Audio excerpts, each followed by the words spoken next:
जय श्री हरि नारायण। स्पिरिचुअल मंत्रा वाइब्स में आपका स्वागत है।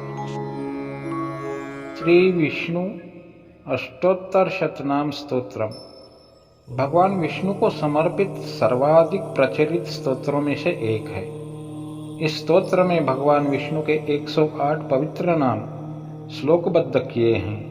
भगवान विष्णु के भक्त इस स्तोत्र का पाठ गुरुवार को विशेष रूप से करते हैं।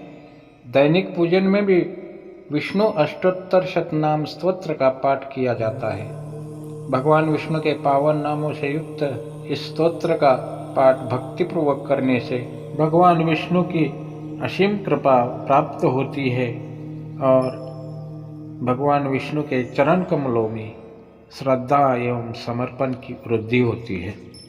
शशंखचक्रं सकिरीटकुण्डलं सपीतवस्त्रं सरसिरुहेक्षणं सहारवक्षस्थलकौस्तुभश्रियं नमामि विष्णु शिरसा चतुर्भुजम्। अष्टोत्तरशतं नाम्नां विष्णोरतुल्यतेजसः यस्य श्रवणमात्रेण नरो नारायणो भवेत्।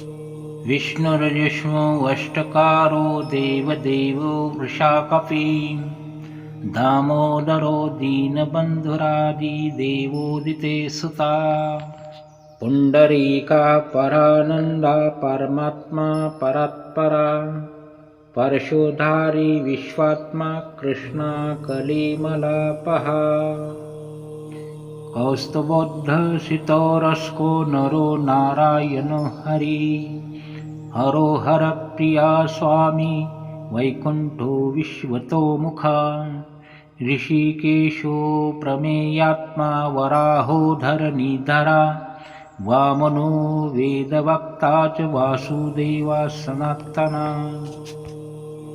रामो विरामो विरजो रावणारी रमापति वैकुण्ठवासी वसुमान धनदो धरणिधरा धर्मेशो धरणिनाथो ध्येयो धर्मभृतां वरा सहस्रशीर्षा पुरुषा सहस्राक्ष सहस्रपात् सर्वगाः सर्ववित् सर्वाः शरण्यः साधुवल्लभाः कौशल्यानन्दनः श्रीमान् रक्षः कुलविनाशकः जगत्कर्ता जगद्धर्ता जगज्जेता जनर्हिता जानकी वल्लभो देवो जयरूपो जलेश्वरा क्षीराब्धिवासी क्षीराब्धितनया वल्लभस्तथा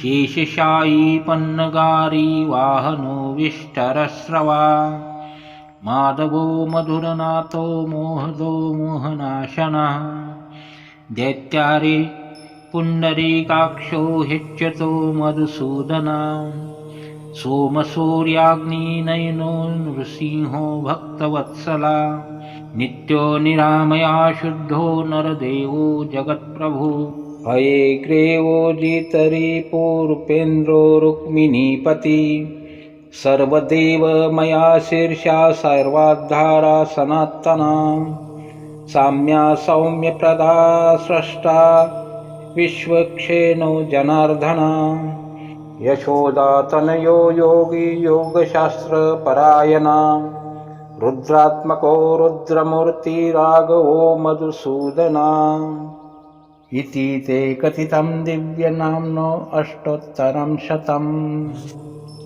सर्वपापं हरं पुण्यं विष्णोरमिततेजसा दुःखदारिद्र्यदौर्भाग्यनाशन सुखवर्धनं सर्वसम्पत्करं सौम्य महापातकनाशनं प्रातरुत्थाय विपेन्द्र पठदेकामग्रमानसा तस्य नश्यन्ति विपदाराशया सिद्धिमाप्नुयात् इति श्रीपद्मपुराणे उत्तरखण्डे श्रीविष्णु अष्टोत्तरशतनामस्तोत्रं सम्पूर्णम्।